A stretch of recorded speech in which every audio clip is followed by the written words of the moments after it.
Hello, আসসালামু আলাইকুম। এই জাতিরে কিউট জাতি কইতে হয় না, আসুদা জাতি কইতে হয়। রাত জাগিয়া সকাল সকাল করে অ্যালার্ম দিয়ে ঘুম থেকে উঠে খেলা দেখে। খেলা দেখে কি তারা আসায় সেমিফাইনালে যেত তারা। ও টিম লইয়া তারা সেমিফাইনাল যাওয়ার স্বপ্ন দেখে তারা। কত বড় আসুদা জাতি, 120 রান চিজ করতে পারছে না।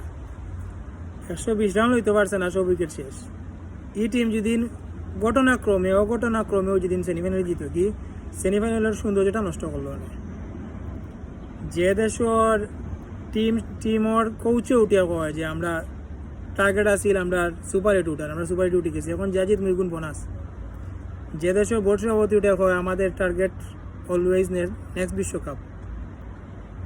যে দেশের বিশ্ব সেরা অলরাউন্ডার উঠে আমরা সুপার এইট পর্যন্ত আমরা টার্গেট, এখন যা জিত মিগুন বোনাস। ও দেশের দর্শক হলে তারা আশা করে না এরা সেমিফাইনালে যাও, এরা ফাইনাল যাও। ভাই যারা